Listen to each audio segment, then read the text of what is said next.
friend and family. Well, welcome to episode 2 of Not Coming Soon. This is the podcast in which two brothers venture to craft the cinema of the future. We're coming at you with new movies every week, 2 weeks, maybe 3 weeks. Hey, maybe even a month. Maybe we'll keep you wanting more. The concept of this podcast is that each of us will come prepared with the movie plot.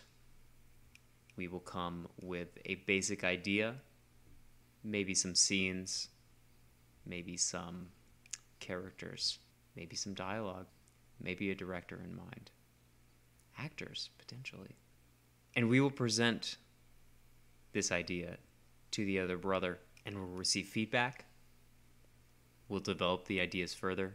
Maybe we'll get this thing made. Hey, whatever happens, we want you there with us. And these movies will not be coming soon. No, they're actually not going to be made. When we said they might be, they will not be. Yep. So, sorry for delaying our introductions. My name is Jeff Myers. And my name is Ryan Myers. I know you were on the edge of your seat for those, so welcome. There you have it. To the show. Hey. Episode 2. So baby. before I jump into what I've brought today, what have you been watching? Well, Jeff, I got a couple great ones for you. I've had a whirlwind of a Sunday and Monday. I'm gonna give you the less fantastical of the two first. I watched Mr. Brooks last night. It's a film with Kevin Costner in which he is a serial killer who kills out of an addiction. He's got to do it. Takes on a protege because this protege saw him murder someone and is blackmailing him into making him a protege. And I would give you a guess as to who that protege is. But I dare say if you were to just name names in a room by yourself for multiple years, you would never spill out this person's name as the protege. That protege is actor-comedian Dane Cook. What? Oh man, I'm reading this description and I'm like, this can't be real. So anyway, it's serial killer Kevin Costner with his protege Dane Cook out and about, running from Detective Demi Moore. Which brings me to the arguably more exciting one. So if you thought that was exciting, here you go. The title of this film, the movie I watched, I believe, Sunday night, or it might have been Saturday night, Come to Daddy, starring everybody's favorite Hobbit, Elijah Wood. No. This is like modern Elijah Wood. So this 2019 Elijah Wood, in which he gets a letter from his estranged father to come to his secluded beach house and reconnect. No. I can't imagine anybody will really enjoy watching this for themselves, so I don't feel bad giving more of this one away. So the actual first genre that's listed on this movie, I believe Amazon Prime, is comedy. But it doubles as a horror, it triples as a mystery, it quadruples as a thriller. It's all over the place. Them calling it a comedy means they must understand how absurd it is. Although it doesn't play that way. It plays like they don't know. But maybe they lean into it. I'm not sure. Anyway, goes up to this cabin. Estranged father is a total... Can I swear on here? I said bullshit last week. I did give us an explicit tag. Oh, okay. Because I said bullshit, like, under my breath. What? Okay, I'll do it. Gets to this beach house. His dad is a total dick. Horrible guy. Just like a monster, really. I said I put an explicit tag. I didn't say I put an NC-17 tag on there, Ryan. Apologies. So this real jerk of a guy is his dad, and they like bond for like a couple bond montages. Then the guy gets really pissed. The dad gets really pissed at Elijah Wood, and they're like going at it. Elijah Wood is like this trendy 2019 music producer guy dressed in all sorts of, what's the word, chic materials. And like this old timer doesn't like this new Elijah Wood. So they're going at it. Dad's like, all right, I'm going to kill you. As one does. Dad has a heart attack. Drops dead. Elijah Wood by himself in this secluded cabin. And I'm like, okay, so shenanigans are going to go from here in this haunted, of course, cabin by himself as he waits for the airlift to come get him, or however he gets here. No, coroner comes out. They're like, yep, heart attack. All right. So we're going to go process him and bring him back here. They're overcrowded at the morgue, it seems, so dead corpse dad is going to shack up with you. So he comes back and they put the dead body in the body bag. They bring the dead body back? Yes. Yeah, they bring it back. They put it, he lays it on the bed where his dad would sleep. Zombie. Bada bing. So now he's trying to sleep, Elijah Wood, and then he hears this like monstrous like groan coming from the air vents, and this happens like multiple times. So this goes multiple, and he like goes and checks, and the bag is slightly unzipped. Zips it up. Multiple days go by. He's like having trouble sleep. The monstrous noise from the air vents keeps coming, and he's just like, he yells very loudly, shut up. And then he goes, checks on the like corpse again, and it's like slightly unzipped, zips it back up, and then it just goes along his way. Finds a knockout board in the wall to reveal a box of materials. Inside is a photo album containing pictures of Elijah Wood as a child, his mom, and his dad. His dad is not the man that is dead, that greeted him at the cabin. I don't want to take up the entire show with this, but it's... Yeah. I was excited to talk about that one. Oh my gosh. What are you watching?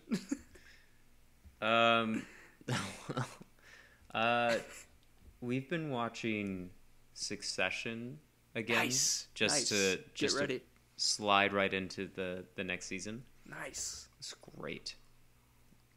I forgot how quickly and slowly things happen. So like yeah, it's all a mesh in my head. Yeah, we're like already at I won't say anything else, but good call. Yeah.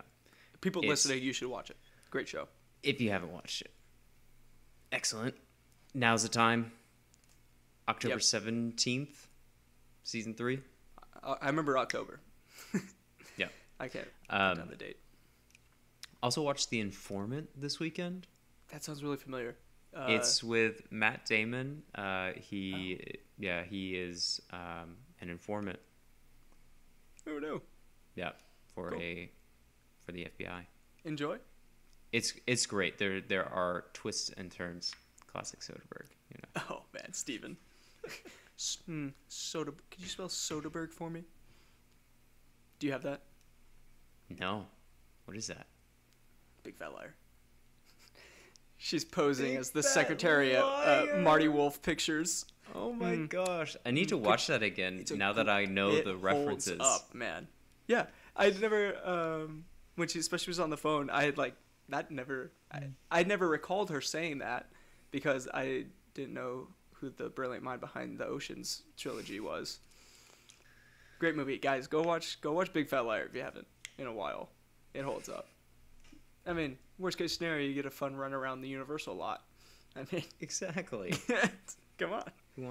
Who doesn't want to have that romp? Right. Okay, so should we jump into my my movie for the week? I think we should. All right, here we go.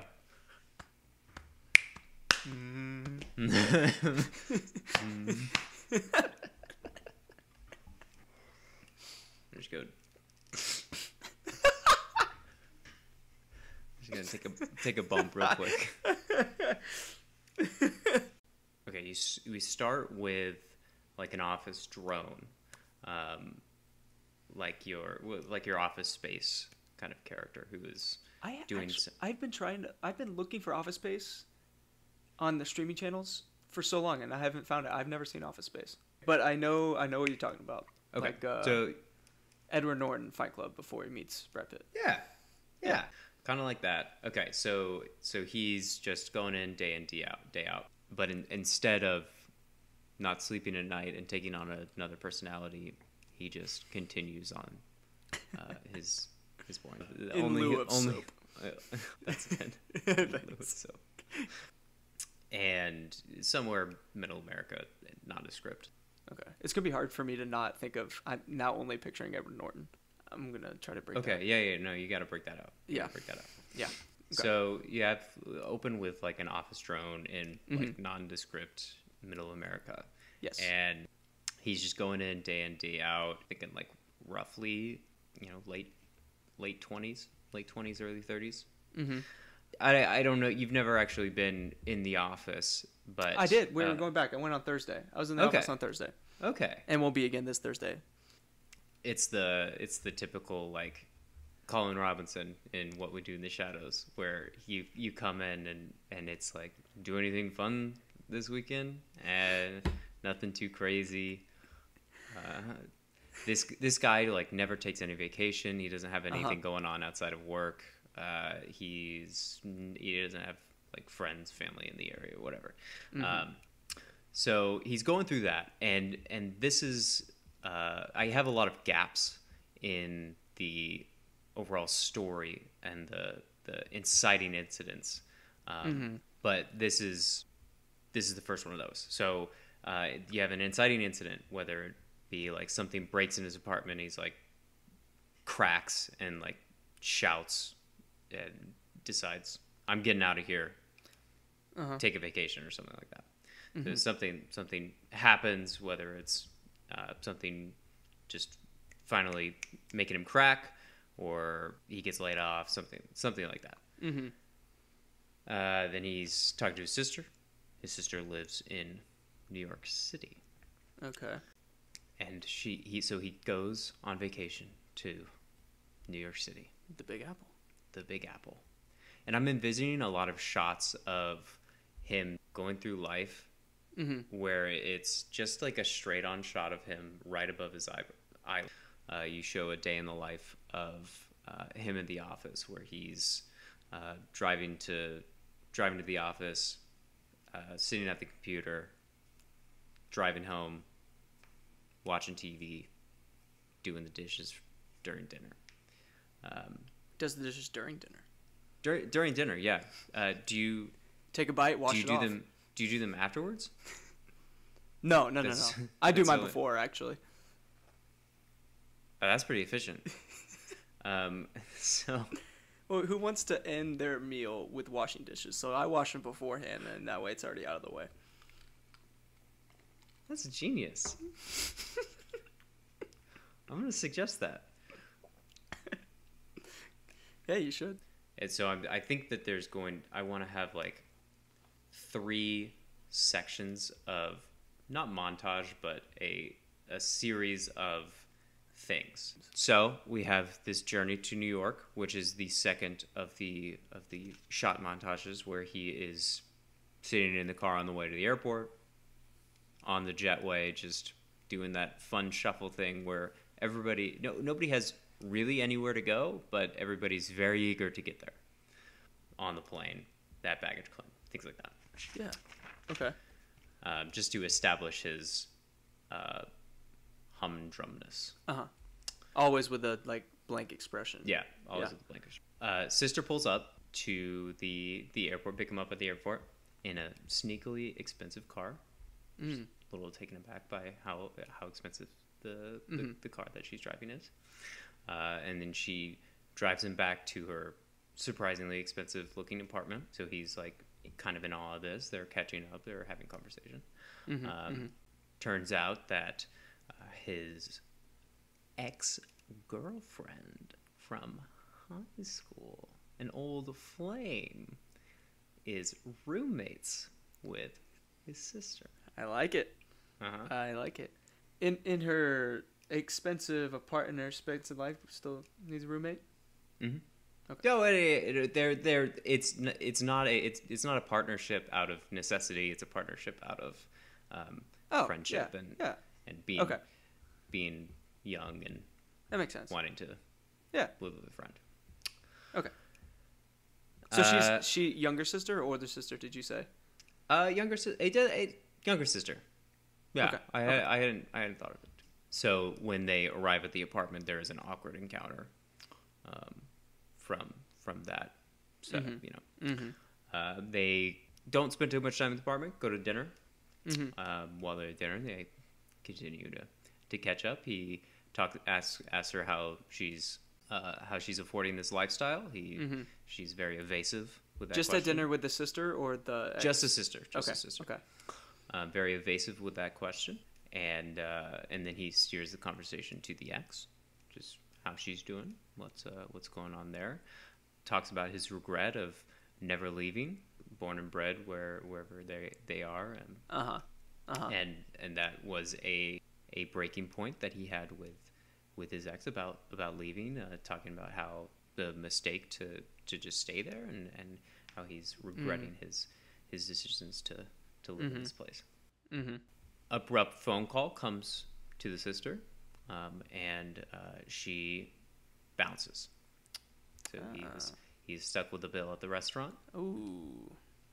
And then he returns to the apartment with a note from the sister saying that she has to leave town abruptly and enjoy New York City.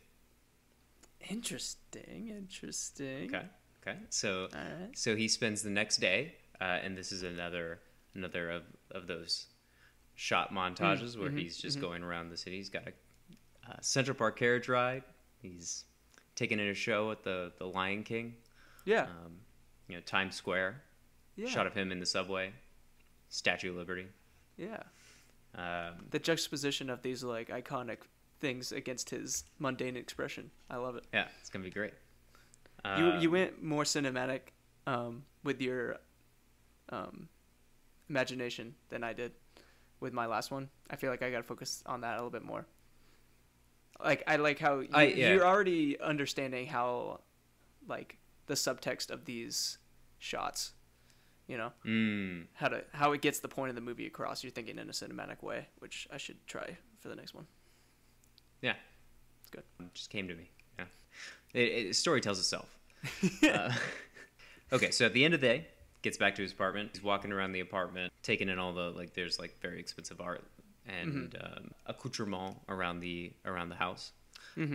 Walks up to this statue, does the cliche, accidentally nudges it a little bit, and it falls and breaks. Of course. So he's just walking around the apartment. He freaks out and tries to put it back as best he can. Then a calendar invite pops up on the computer in the apartment. He decides to go to the address on the calendar invite just out of curiosity. The one intended for the sister.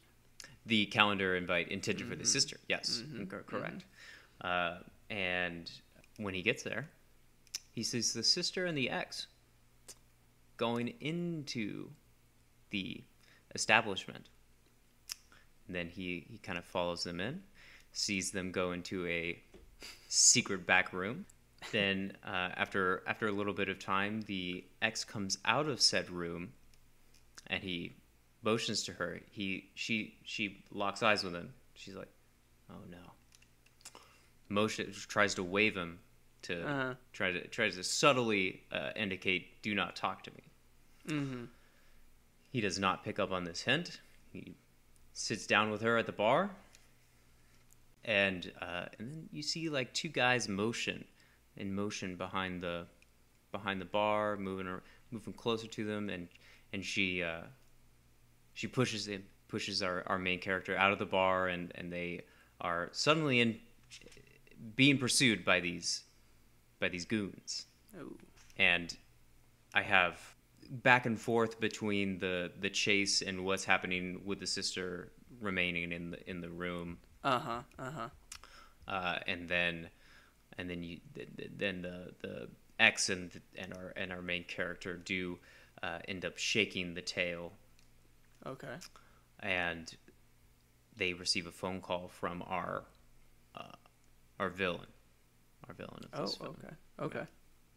And the overall message of the phone call is bring us the sculpture and we'll let her go. Yeah. Oh no, the one he broke. Oh no. Yeah. Oh, of course. Right? And then you have that thing like where our main character is like, did he say something about a sculpture? Cut to the apartment. I'm picturing in Horrible Bosses when they're saying that they're sweeping the house for DNA evidence, and it zooms in on Jason Sudeikis, who put everything like his toothbrush and stuff in his butt. I like it. And then cut to them back at the apartment looking at this broken statue. Nice, good cut. Yeah, and then you've got the maybe we can fix it. The moral of the story is they're selling this statue for $15 million, and it's not a good situation to be in. So they hatch a plan. Yes. I have the beginning and I have the end of the plan. Okay. But I do not have anything in the middle. They arrive at the drop to make the swap. Nice. They make the swap. They've somehow fashioned this statue back into its original state. It's not something that will hold. Mm-hmm. It's something that will be discovered, but it won't be discovered immediately. Is it in a container of sorts, or is it just out by itself? Just out by itself. Okay, so they got even less time. They've got even less time. Yes, yeah. It's not fully loaded. It's not. Yeah, it's not going to fool anyone for days at a time. Mm-hmm. So they make the swap. They get the money. They get the sister. And they're off. They drive away. Mm-hmm. So they are seemingly in the clear. Then we see the statue break apart. But we have a plan, right? Oh, we have a plan already. Right. So the plan eventually involves shaking the for sure people that are following them by swapping cars. But I don't fully know who's in the other car and how they are how are they going to make that swap undetected. We can discuss this. Mm-hmm, mm-hmm. But they've made this swap. Initial thoughts have a dealership involved. A dealership. So, I mean, we can circle back. We can circle back. They meet up with Nicolas Cage from Gone in 60 Seconds. Oh, I thought you had already cast this next character, and it was like having yes, it's actually just a Gone in 60 Seconds spin-off. It's a sequel. It's a sequel. Gone in 61 seconds. Okay, so they've made the car switch. They continue to the airport. The other car goes to the Staten Island ferry. And that's the one that they can continue to pursue. The bad guys get onto the Staten Island ferry with this decoy car. They open the door to the car in which they believe has their has the sister, our main character, and the former flame. Turns out it is not them, and then you see a plane fly overhead. It's not necessarily them, but it's symbolic. Oh, yeah. Okay. So they've made their escape. Okay. Now, cut to our main character wakes up. It looks like a pretty dingy little little dark room, a little kind of rusted almost. A little. It's not a. It doesn't look like a good place that he's in. You see him walk up some stairs. He gets to the top of the stairs. Similar overhead shot that we've been accustomed to. Nice. And then camera turns around and we see the sister and the former flame. They are on a yacht in the middle of the Mediterranean. They are chilling, baby. Whoa. They've gotten away, and they cut back, same shot. He looks up at the camera, smiles. Oh no! Done. There it is. Oh man, great play on the shot. Oh, shows his uninterested face all movie, and then you get the smile. Oh, I love it. That's great. Okay. All right. So, I have a couple thoughts to start before I forget them. When he knocks over the statue, yeah, you mentioned that he's drawn towards it and makes kind of a big deal about it. How would you feel about it being a glancing blow that you maybe see the statue for a second or two, and then it's out of your and so it's purely an accident. It's not like he picks it up and is looking at it, and it's just like he's I don't know, reading a book or something, and then turns around and yeah, maybe it just, I mean, not a big deal. No, I'm into that. Yeah. That was one thing. I feel like I had a couple, and I was trying not to forget them. Before I knew that they were actually overseas or elsewhere, and you said it was a plane symbolic flying overhead, I was assuming they were staying in the city somewhere and hiding. But so I was thinking maybe a pigeon flies off the railing. So it symbolizes the flight away, but that since they're actually going overseas, I like the plane. Okay. Yeah, good to go on the plane. Do you want to talk about do you have any ideas about an inciting incident that he can? Oh, that was perfect. He gets passed up for a promotion. Yeah. Yes. He's good at his job. He knows he's good at his job.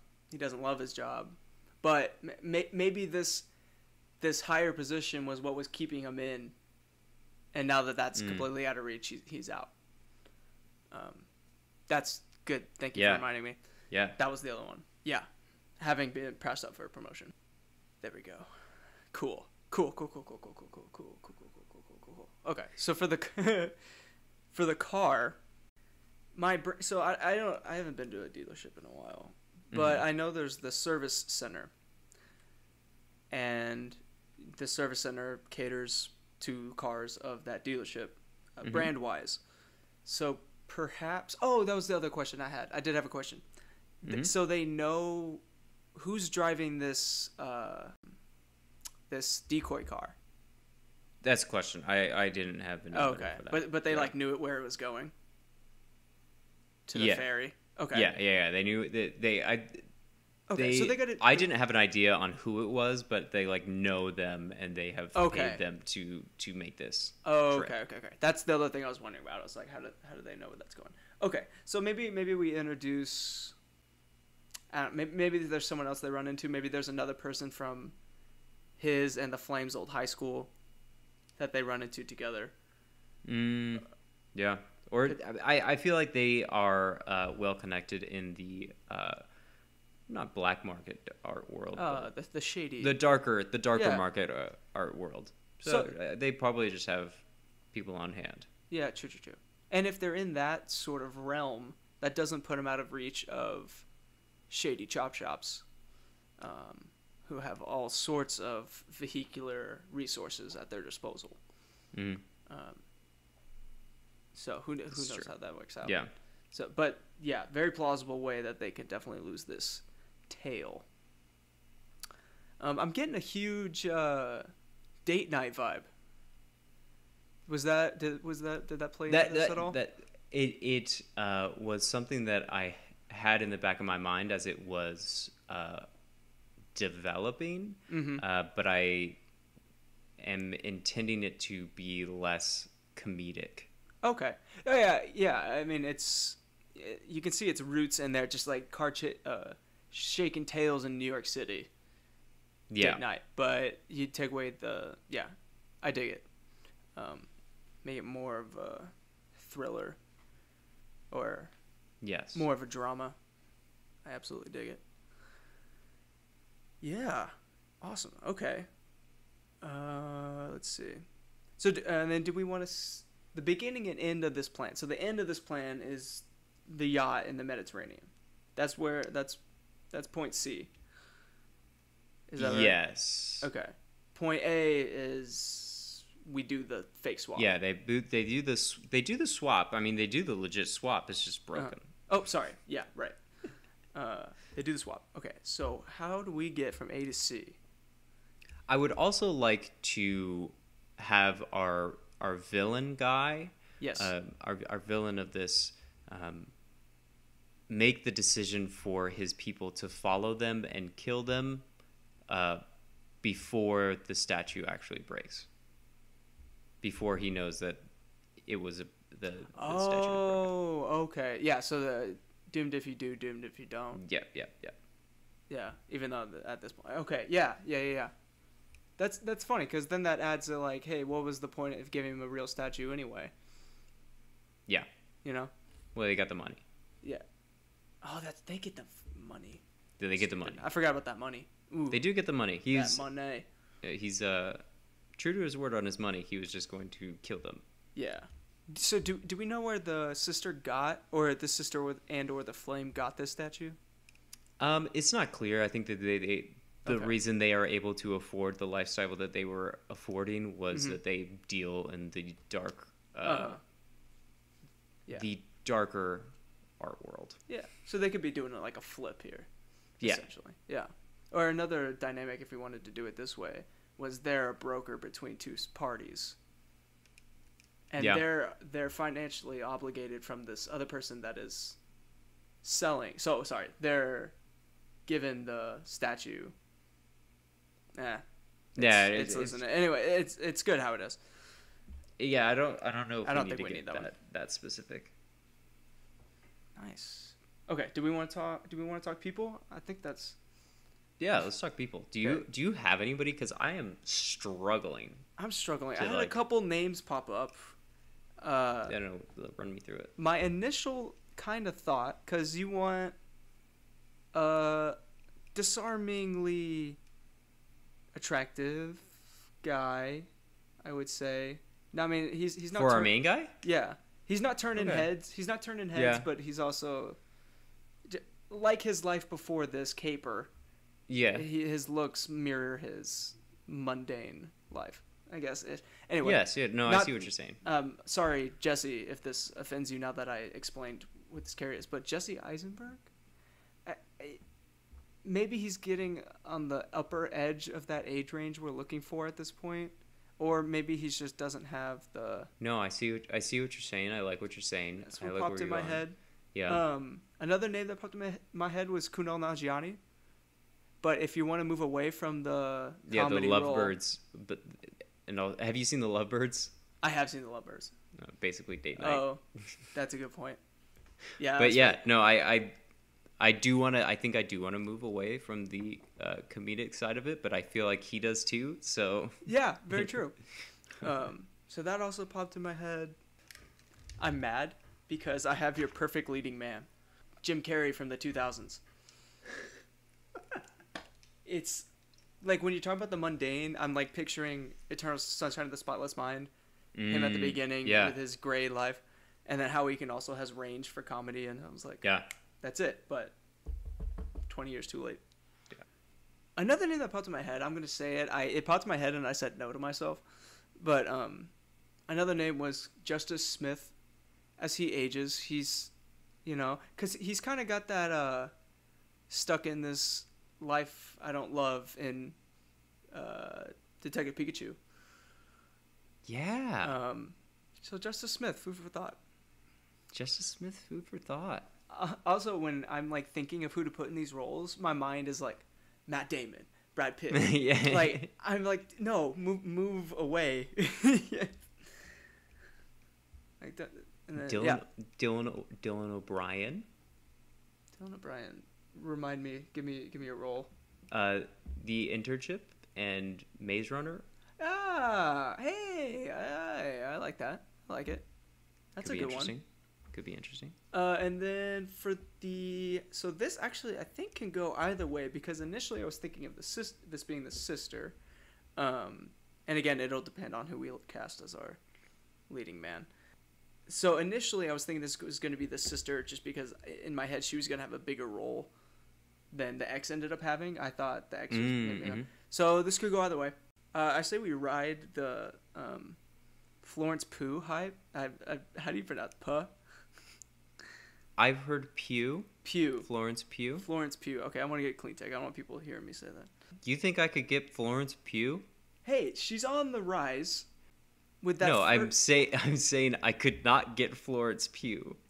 Not that I was looking down on Florence Pugh. Oh no! I know, but I'm saying she has this most recent Marvel high box office. Well. Little Women, Midsommar, yeah.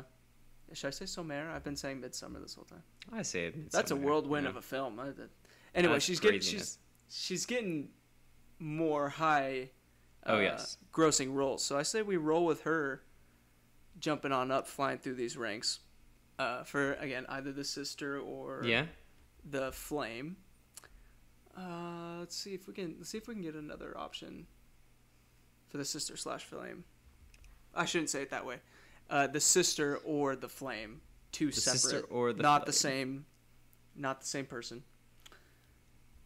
Let's see. Let's think for justice. Let's say we're going justice. Do we also jump on the Zendaya bandwagon? I don't know if my budget's that high, but yeah, this could be. It might be, but hey, I like it. And these movies are not coming soon, so. No. Yeah, hey. All right, I like it. Oh, and then also, so for the villain, I had an option here for you. I can't remember. I forget the actor's name. Keith David. I can see that. Let's see Keith David. I also thought Vincent D'Onofrio. Get that little kingpin. Okay. Yeah. I like it. D'Onofrio. I'm thinking that's the right guy I'm thinking of, right? Yeah. Yeah. Put my hat on my head. People forget, because Always gotta bring it up. I thought of him only as the guy in Jurassic World. Then I'm like, hey, Kingpin. Hey, Men in Black. Hector? Edgar? In Men in Jurassic Black. World? Oh. No, Men in Black. Edgar. I don't remember. Sugar.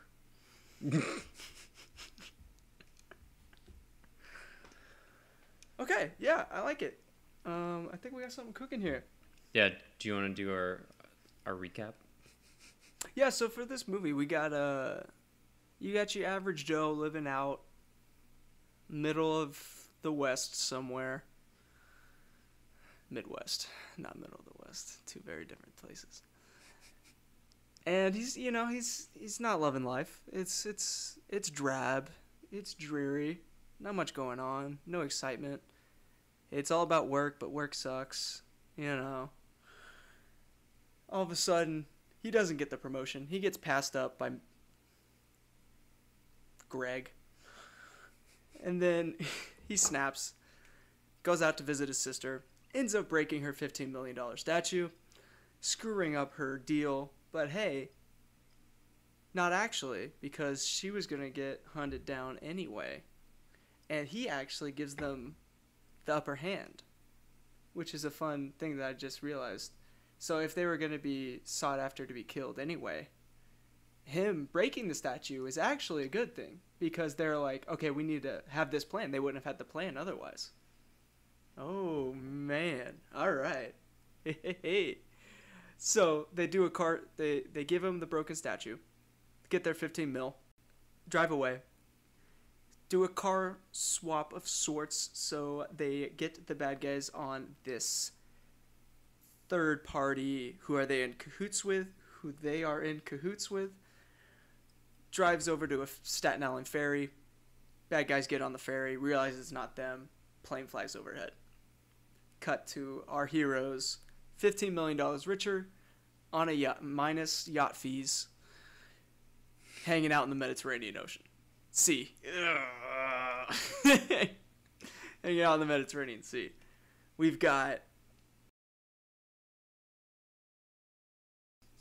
got Justice Smith and Zendaya / maybe also, who do we want to go with? Maybe Jesse Eisenberg, maybe Florence Pugh. It's going to be a big budget either way. We got Keith David as the bad guy, maybe Vincent D'Onofrio. Got some legendary bad guys right there. No bad option, none that I'm seeing. And that's great. We got a little bit of a date night vibe, but maybe more serious. Get more of a dramatic telling of events. Yeah, maybe a little Steven Soderbergh craziness there in the middle as they make the car switch. Ooh. Maybe we get them flashiness. Yeah, maybe we get them describing what they're doing as it's happening. Ooh. Who knows? I like it. I like it a lot. We got great camera work. We got great cinematography. We got playing up this dreary camera angle right above his eye line. And right at the end, he looks up. He smiles. Very much like I'm picturing the last shot of Knives Out where she sips the mug. I like it. I like it. You don't have any. I know this isn't necessarily part of what we do here, but do you have a title? A tentative title in your head? Thank you for asking. Wanna Get Away. Oh man, so good. For you listening at home, that was not scripted. He in no way asked me to ask him if he had a title. I did that on my own, and he was just sitting on it. Sat on that hanging slider and knocked it out of the park. Beautiful. Beautiful. Want to Get Away. Wow. Great stuff. Great movie. Thank you for that recap. Yeah, I'd see it. But we probably won't. Oh, we won't. No, they're not. They're not coming soon, unfortunately. If you couldn't tell by our legendary logo that Jeff so beautifully put together. You 90s kids know what we're talking about. I guess 2000s too. That was on 2000s. Yeah. Anyway, do we want to move on to our oh yeah, do you have part, or did we have anything left? I don't think so. I think we summed it up pretty good. I think we did. That was great. Yeah, I got a connection for you. Are you ready? Yeah, lay it on me. Okay. Okay. So I'm just gonna do it, and I'm gonna hope for the best. I want you to connect Jennifer Aniston. Okay. To Idris Elba. Can I ask how many connections you needed to get? 2. Similar to yours last week. 2. Okay. Sorry. Jennifer Aniston, We're the Millers. No. Jennifer Aniston, Horrible Bosses, Charlie Day, Pacific Rim. Darn it! Oh, it was predicated on you not remembering that Charlie Day was in Pacific Rim. Because who remembers Charlie Day with the arm sleeve tattoos in Pacific Rim? Gosh. I need to watch Pacific Rim again. Did you watch the second one? I never watched it. I never watched it. I had the opportunity many times. It was like it's been on like every flight I've been on since when did it come out, and I haven't watched it. Okay, so would I have gotten no because you already had Charlie Day in Pacific Rim? Because I almost went Ron Perlman because you would have been like, what the heck is Ron Perlman in besides Hellboy? But then I was like, no, it'd be easy for you to get to Pacific Rim if you're not already thinking about Pacific Rim if you hear right. Ron Perlman. Actually, yeah, I don't know. This hypothetical, I'm struggling with now that you've already made that connection for me. Yeah, I know, right? It's tough. But I figured you'd have less of an option from Ron than you would from Idris. I figured I'd wash you with Idris Elba. Because I was trying to go for Suicide Squad. Exactly. Yep. That's why I'm like, he's going to try to get from Suicide Squad. And to be honest with you, I didn't map it with anybody else, so I was like thinking about stuff Idris was in, and I'm like, yeah. Is there like an obvious one in there that I'm like missing? But no. To be fair, I could not have done it from Suicide Squad because Idris Elba is in the Suicide Squad. That's true. That would have been completely illegal. The Suicide Squad from the beautifully horribly beautiful horrifically beautiful mind of James Gunn. Sarcasm aside, I thought it was great. Oh, I loved it. Yeah. Especially, so there's going to be a James spin on it. It's going to probably have a little bit of a Guardians feel. It opens up with a very similar feel to Suicide Squad, I think. Yeah. And I'm like, James, where are you going with this? And then he slaps the audience in the face. Again, it's great. Don't want to get, but I very much enjoyed that. Do you have a James Gunn movie that's not Guardians? I feel like James Gunn came out of absolutely nowhere with Guardians of the Galaxy, and now he's a huge name, and I can only think of 3 titles to his name. I think he directed the superhero movie with Rainn Wilson. I know what you're talking about. But I think he wrote a couple things. That makes sense. I'm blanking now, but let me see if I can pull something. We have the internet. Yeah. What is it called? Super? Yeah, just called Super. It's called Super. Yeah, when you actually look him up on IMDb, his first tag is writer. He wrote Scooby-Doo. No, that's it. Yes, he wrote Scooby-Doo. Right. The live action, by the way, folks. As I'm sure you all know. Spooky Island. Spooky Island? Spooky Island and Scooby-Doo 2, Monsters Unleashed. Well, for a second, I confused Zombie Island with Spooky Island, and I got really excited because I thought he directed an animated one. But still. Yes, I remember watching that, and as the pterodactyl is flying over Coolsville, it comes up, James Gunn, and you're like, wait. No. Pterodactyl ghost. Dude, excellent Velma. It's all in the nose.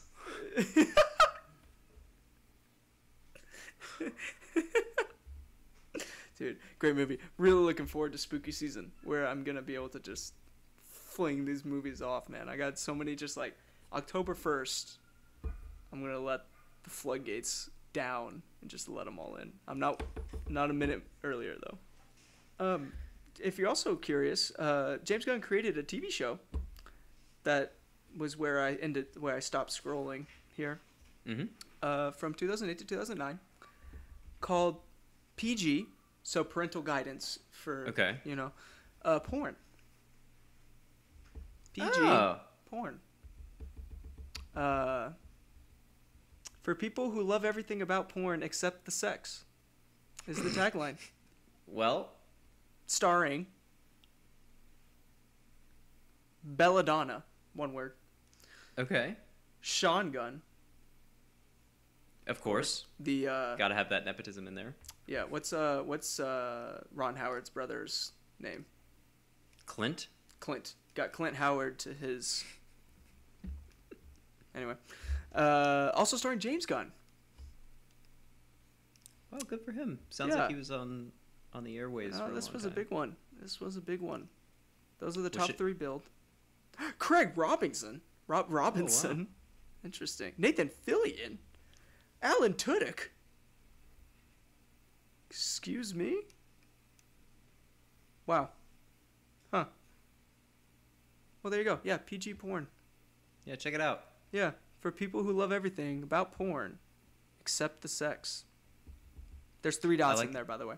I like that you've become more comfortable with the word as you've said it more times on this podcast. Yeah. Well, it's not often you say it out loud. Yeah, there's Dawn of the Dead screenplay, too. So now that we're done going through James Gunn's filmography. I think we're good. I think it's going to do it for us this week. Sounds good to me. I'm good to call it. Yeah? Yeah? Yeah. Well, we had a great time. I don't know about you guys, but we had a great time. And you know what? To be honest with you, that's why we're doing it anyway. So, it's been fun. This week, I've been Ryan. I've been Jeff. And we're going to catch you next time on Not Coming Soon. Sleep tight.